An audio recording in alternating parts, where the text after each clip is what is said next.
1. The main antagonist of this story is a man-child who we will call Taylord. He is a pasty white ginger dude I used to work with. I am aware he uses Reddit and may come across this. 1. What's good, friends? You can call me D. And I am on this sub to share my own encounter with what I believe is an alpha amongst the Neckbeards. A neckbeard so advanced that he himself is unaware of the magnitude of his neckbeardiness. To start, I would like to apologize for my grammar and punctuation. I was an idiot in school and didn't pay attention, so now I am trying to work on my sentence structure and punctuation. Now, the main antagonist of this story is a man-child who we will call Taylord. He is a pasty white ginger dude I used to work with. I am aware he uses Reddit and may come across this, but as I said, he is completely unaware of his neckbeardiness, and I don't think he will be able to tell it's about him. We start our story in my former workplace, a popular pizza franchise in a highway rest stop. I first met Taylord a week after I started. He's a tall, wide, and smelly guy. And as I said, he's a pasty ginger with a wispy ginger neckbeard. I had never seen him, but heard many stories I didn't think were true. I honestly thought they were rumors because of the sheer absurdity of it all. So, being the guy I am, I approach him and introduce myself and reach out to shake his hand. My first indication that he's gonna be odd was he did not reciprocate and just looked at my hand, then me, and just said, "Hi." But I was naive and hopeful, so I continued to make small talk with him. The conversation went as follows. Me: "So, how long have you worked here?" Taylord: "I don't know. About a year or so." Me: "Do you go to school or anything?" Taylord: "No. I'm trying to get a job at EB Games." D: "Oh, cool. What video games do you play?" Taylord: "Mostly RPGs. Can't stand all of the mainstream shoot-em-ups. Fantasy games are far superior." Me: "I don't know, Crossout is pretty cool, and some of the horror survival stuff is pretty sweet." Taylord: "Of course you think that. Probably cause you can't grasp the beauty and perfection that is the Elder Scrolls series. You probably have no imagination and can't immerse yourself in a fantasy world." D: "Alright, cool man, I'm gonna go back and make pizza. If you need anything, just shout." Now, after this first interaction, I should have taken the hint that he wasn't the best guy to have around, but unfortunately I am a man that likes to see the best in people. So despite the behest of my co-workers, which I became friends with shortly thereafter, I invited him out with us so we could all have a beer and see if we can't just be friends. It was going well, until the recent surge in radical feminism was brought up in conversation. I must note that I am not against feminism. We were talking about the feminazis. Taylord then proceeded to go off about how women need men to help them fight these injustices, and that if women could do it on their own, men like him wouldn't have to continuously protect them from the evils of the, as I believe you guys on Reddit dubbed them, Chads.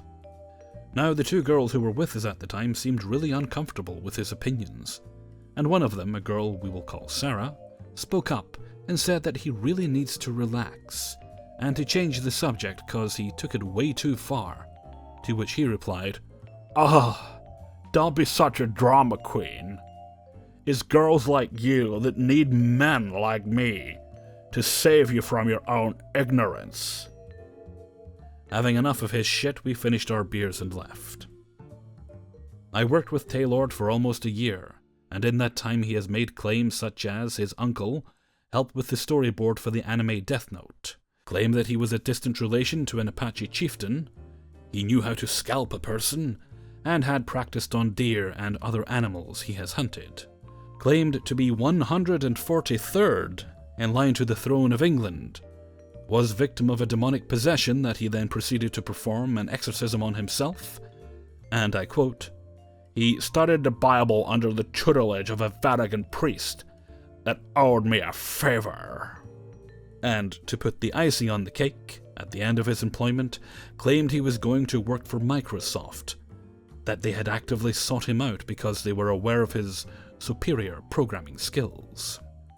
Now I can honestly say I feel bad for the guy, because just when I thought he couldn't get any more of a neckbeard, his grossly overweight mother comes to pick him up in a motherfucking MLP onesie. I couldn't fucking believe it. I was dumbfounded. And then it became clear it was not his fault he was like this. I honestly think life dealt him a bad hand. Well, thanks for listening, and I hope you enjoyed this. 2. Before we dive into today's beard, I want to paint a little bit of background to the situation I inadvertently set myself up for in this story. I was about 19 or 20 years old at the time, and in those wee days of innocence, I was full unfiltered neckbait. This story takes place while I was working as a shop girl in the local museum, but I had just come off 3 years in a video rental store. Yes, my town had this kind of store into the 2010s, and loved it fiercely, but the owners wanted to retire and decided to just close up shop rather than sell it off. Broke my frickin' heart, guys. I'm still salty.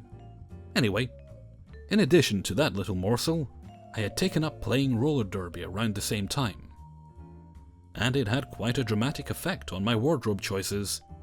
The museum was pretty chill, and my being the youngest person on staff made me a bit of a darling, so I got away with some interesting outfits. As long as my thighs and shoulders were covered, they didn't really care what I wore.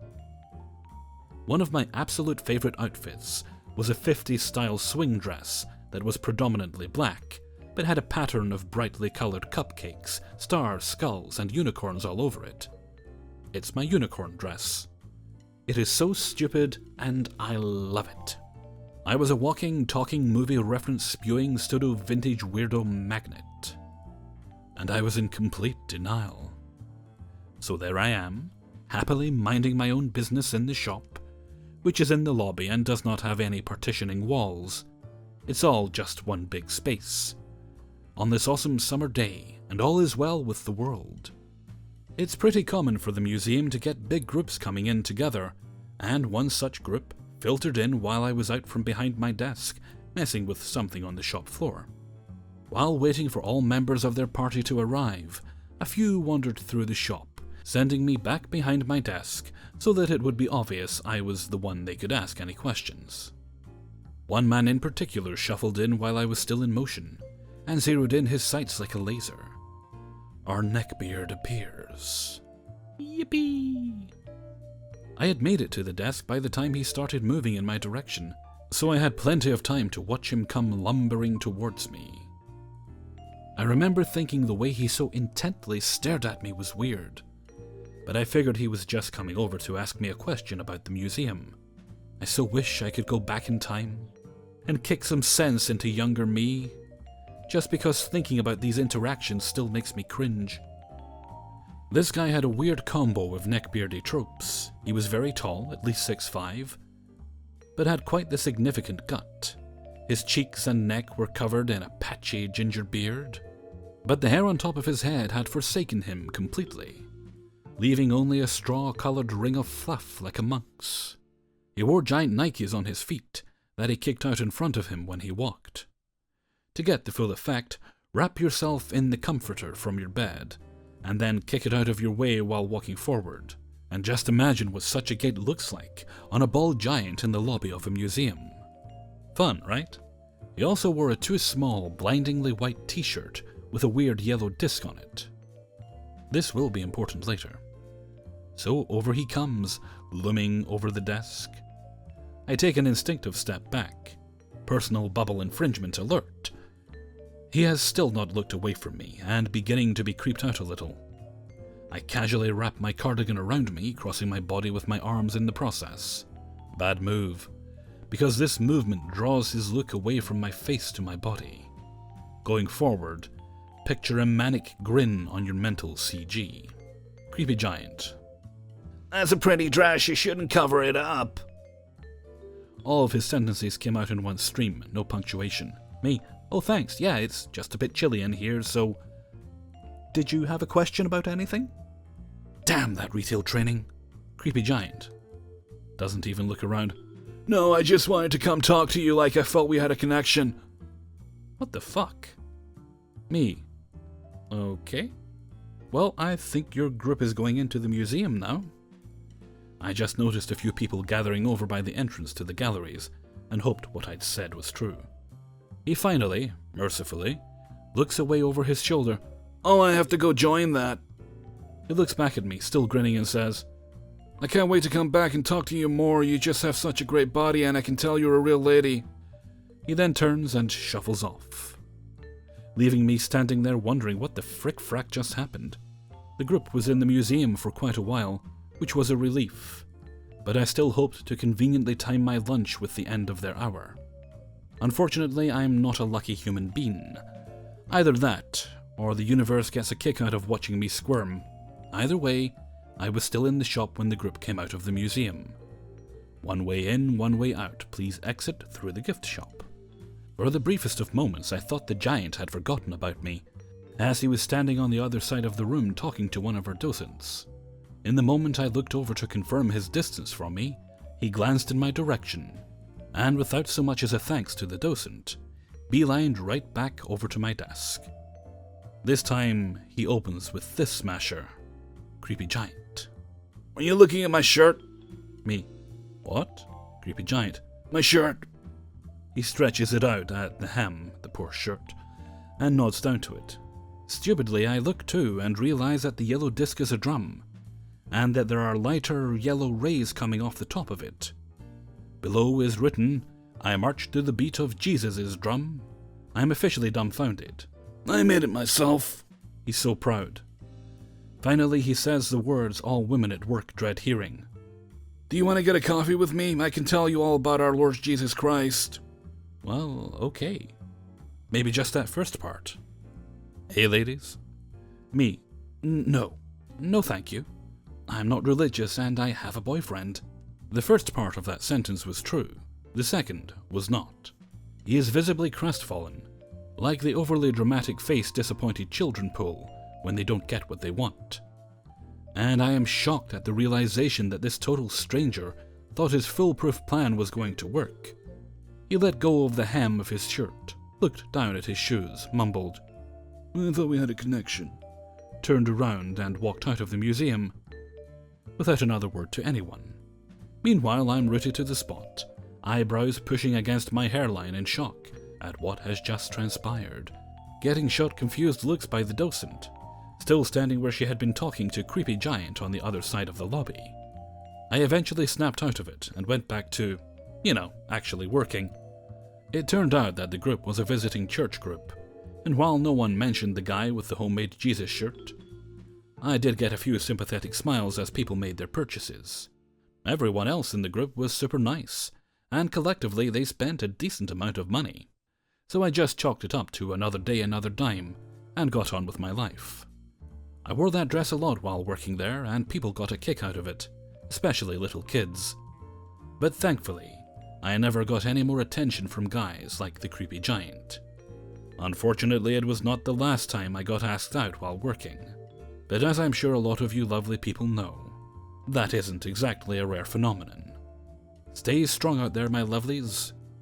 Until next time. 3.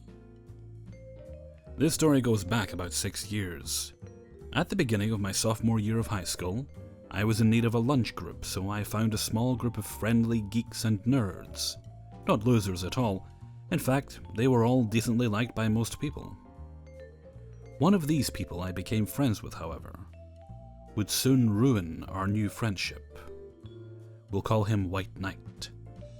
We started becoming friends because of our similar taste in music and video games, and some other mutual likes. We talked every lunch period and through Facebook as well. I truly liked talking to him about anything. But then I found someone. While technically this person and myself had been eyeing each other for the first couple months of the school year, and we actually had already become good friends, and would play games online together almost every night. Long story short, we became a couple just before Christmas break. That's when the neckbeardy attitude started. Anytime my boyfriend would be around, he would walk away, even in the middle of a conversation. Anytime I brought him up, he would get annoyed. When we would talk on Facebook, he would just be very brooding. He just hated everyone, and things were unfair. He also started trying to get closer to me physically, such as hugging me and sneaking up on me. Pretty weird, but whatever. Didn't think too much into it. I started to get wary when he started talking to me about a girl he likes. He'd message me long paragraphs about her, and would just describe me, as in would describe how I would dress and all the things I like, and certain features about me. But acting like he's talking about this mystery girl. This happened multiple times. I finally called him out when something along the lines of this was said. Forgive me for not having the exact wording. Again, this was 6 years ago, and I have since deleted everything. White Knight. She's just so cute and we like the same things. I just don't know how to tell her how I feel. Me, I don't know, man, just tell her. Worst that can happen is that she'll say no. Trying my best to play dumb. White Knight. Well, I don't think I can. You see, she started dating this random guy, and I don't think he's good enough for her. But she's just so infatuated by him. That's when I kinda lost it. Infatuated? You were trying to imply that my feelings for him are invalid? Also, it's not like I met some guy and the next day we were dating. We built up our relationship, and he had been wonderful so far. Me. Alright, I'm sorry, but I think I know who you're talking about. If you're talking about me being the girl you like, I'm kinda upset that you would say that I am infatuated with my boyfriend. I'm sorry, but the feeling isn't mutual. From then on at school, he would avoid me like the plague. He'd no longer talk to me on Facebook, and would talk to everyone but me at the lunch table. This continued for a good 2 weeks or so. If you think he hasn't been too neckbeardy, this is where it gets good. One day he comes up to me after the last bell and hands me a letter and tells me to read it and let him know what I think. This was a full-page letter, front to back, about how my boyfriend isn't good enough and doesn't treat me right, and that he'd treat me so much better, and that we'd have so much more in common. I should break up with my boyfriend and give him a chance. Needless to say, I gave him his note back and told him no. And sadly, that was the end of our friendship. There's actually a bonus interaction with him that happened about 2 years ago, 4 years after the initial story. Myself, along with a lot of my friends, went to a retirement party for a beloved teacher. It was wonderful and I had a great time. About 2 hours in, I'm sitting next to my boyfriend on the trunk of his car, and we're talking to a large group of our old friends. I was lost in thought about something and kinda just started glancing around. That's when I saw him for the briefest moment, walking out of the venue. He looked my way for a good couple seconds, so I gave him a genuine smile and wave. After all, what happened to our friendship happened years ago when we were kids. Well, as I was doing so, he continued to look at me for a few seconds, and then walked away without doing or saying anything. Being the friendly person I am, I decided to extend the olive branch and bury the hatchet. Me. Hey, I saw you at the teacher's retirement. How are you doing? It's been a while. White Knight. Yeah, I saw you too. Me. We should have come over and talked to all of us. We don't bite. White Knight. Well, I didn't want to bother you guys. You looked like you were having fun. And I see you're still with him. Me. You wouldn't have been a bother at all, and yeah, we're doing great. Anyways, how have you been? We proceeded to both talk about what's new in terms of jobs and school. I'm mad because I can't remember what was brought up. I'm pretty sure he was putting himself down in some way. Me. Hey, no need to put yourself down or be negative like that. White Knight. Wow, you really don't remember me or what I'm like. Me. I guess not. Now, while at first I thought he was feeling guilty about what happened between us, I don't think that's the case. I think he was upset that I didn't remember certain things about his personality and how he acted. Well, honestly, after 4 years, you kinda hope and expect people to change for the better. But he hadn't. He was still trying to play a victim. And that was the last time I talked to him. 4. Greetings, fine sirs and gentler ladies. On this fine morn I have a tale of romance, tragedy, and My Little Pony. This is the sad tale of Joffrey the Neckbeard. Due to a recent obsession with Game of Thrones, I will be using the names of characters. As such, Joffrey is not really named Joffrey, but I still know his friends, and I would hate for them to stumble across this and let him know. Without further ado, I shall begin my tale. Now we must go back in time when I was 10 years old. I must explain that I was an absolute wreck when I first met Joffrey. Several close family members had died within months of each other, and my mother was nearly killed in a car crash a few months prior. I had been kicked out of my friend group because a rumor had been started that I had been acting like an asshole out of grief. I was depressed and alone. Then my knight in shining armor arrived in the form of Joffrey, a gangly, pimply 11-year-old boy who liked a lot of the same things I liked, which was uncommon, and didn't care that I was a girl. I finally had a friend. Little did I know that this boy would become the most annoying, self-centered, and manipulative person I would ever know. For a while we would chat for hours over our favorite video games and television shows, such as Doctor Who. We would sit together on the bus and chat all the way home. The first thing that Joff did that really gave me a hint as to who he really was air hump my rear when I bent over to retrieve a book. I was shocked.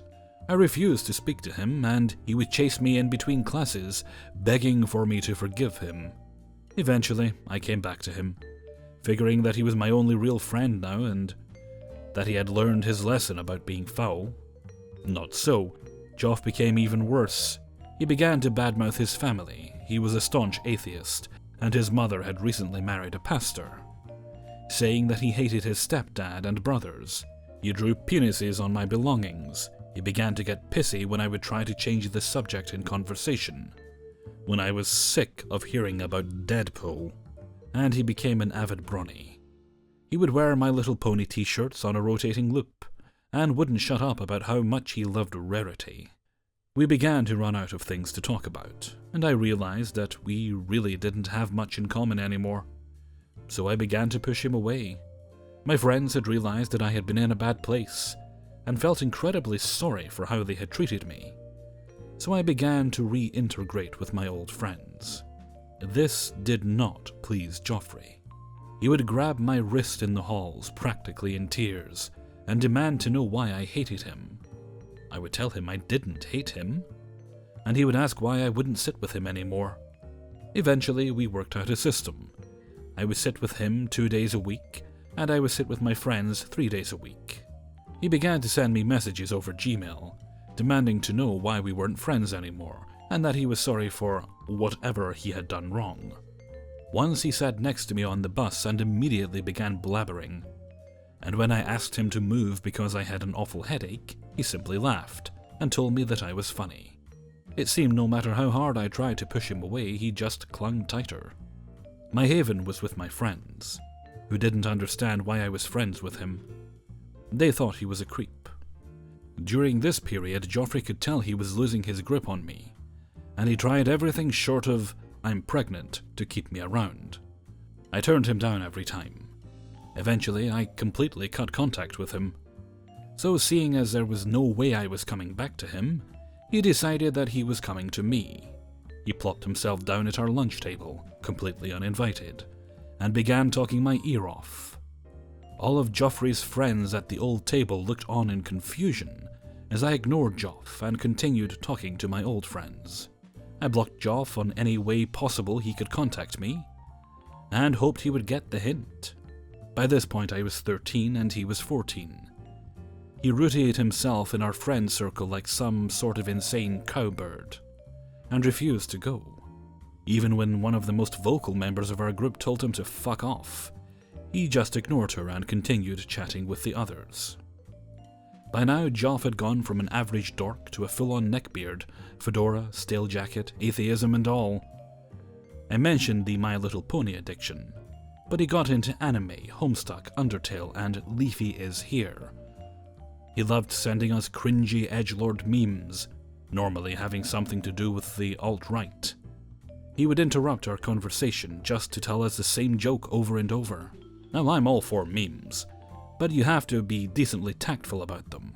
You can't just flood the group chat with Johnny Test or My Little Pony memes and expect us to keep up with you. By this point, Joffrey had set his sights on another girl in my friend group, Marjorie. Marjorie was this shy, kind, and notably gay girl who loved art and video games. Joffrey attempted to ask her out several times, and she also turned him down.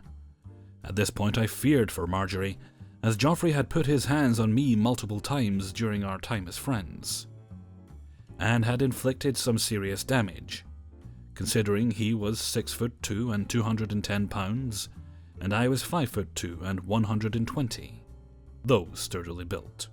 Marjorie was a good inch shorter than me, and maybe 20 pounds lighter, and she was an absolute pushover. If Joffrey decided to grab her or push her as he did me, he could really hurt her. So I began to break up this little shindig. If he started getting handsy with Marjorie, I would cut across them and annoy the tar out of him as a distraction. Well, it came to a broiling point, towards the end of 8th grade. One day I had run my usual interference when he came onto Marjorie, and he got mad. Irrationally so. He shoved me off the lunch table straight into another lunch table. Now, I am not a light girl. It takes a lot to push me around. So I know it wasn't just a playful shove. When he told the lunch aide who had seen him do it that, it was just a joke. And she was bothering me. I ceased all contact. I wouldn't even look at him. That pissed him off. He would demand to know why I was so mad that it was just a joke. Not, I'm so sorry, or that was totally my fault. But it was just a prank, bro. Soon after freshman year began, Marjorie got a sophomore from band class to sit at the only empty seat at the new high school table. But of course, Joffrey couldn't let his waifu slip through his fingers. Oh no. He pulled another table closer to ours, and would jabber incessantly about random things he had found on the internet. He would interrupt any conversation she was having just to show her a meme. So here was the last straw that convinced me to completely drop him after years of friendship. I began to become nicer to him in an attempt to reforge our friendship, on the insistence of my mother. She didn't know the full extent of the situation, and decided to play a harmless joke on him. See, our school forced you to take a box of raisins from the lunch line, even if you knew you wouldn't be eating them. So it was common for students to pass the box to someone else, typically by hiding it in another student's pockets and such. So I dropped the box into Joffrey's hood. He flipped his shit. With fury in his eyes and rage in his heart, this asshole threw this teeny little box of raisins across the lunchroom. "Do you think this is fucking funny?" he screamed, voice cracking louder than a bag of popcorn. "You don't know when to fucking quit, do you? You are so fucking stupid, you bitch! You are so fucking annoying!" Whoop, there it is. Honestly, it was just a box of fucking raisins. This dipshit started a fight over raisins. Wow. That night he sent me an angry email, demanding to know why I would take jokes past the line. Really, it was just a box of flippin' raisins. And that he had thought I was cool, but now he thought I was an ass. He ended his expletive-packed rant with, "I hope you know that I cry myself to sleep over you." I reported him to the school for harassment, and I stopped speaking with him after that. I got a sort of no-contact order, and he wasn't allowed to speak to me. He still clings to Marjorie like white on rice. And thus concludes the tale of Joffrey the Neckbeard. 5. Let's cover the basics in case you're new. Background. I'm a part-time, barely legal cosplay model. I travel to cons at least once a month, and meet all sorts of people, good and bad. Along with that, I'm pretty much perfect neckbeard bait. I love anime and manga. I love video games. I've seen all the Marvel movies, and of course, if you pay me enough, I'll cosplay your favorite character. This story takes place quite recently, actually. It was a couple of months ago, so at the time, I'm 17. Players, me. If necessary, I'll refer to myself as May because of the username. Boss, my main photographer, I work with him way more than anyone else does, and he's currently only a minor character. Incel, your local weeb neckbeard of the evening. What I was wearing, that's always important. Normal clothing, no makeup. This happened on Thursday, and I only do setup and stuff on Thursdays, no photo shoots. Now then, let us begin. This con takes place in a rather crowded convention hall. Granted, most cons are crowded, but this in particular was a fairly large con. Meaning I get zero free time. The larger the con, the larger the work. Most of the time I help my photographer set up. I help steam backgrounds if he's using them, raise lights, carry equipment, etc. And I'm not gonna claim I am Superman here. I mean, I'm kinda scrawny and small and 5 feet.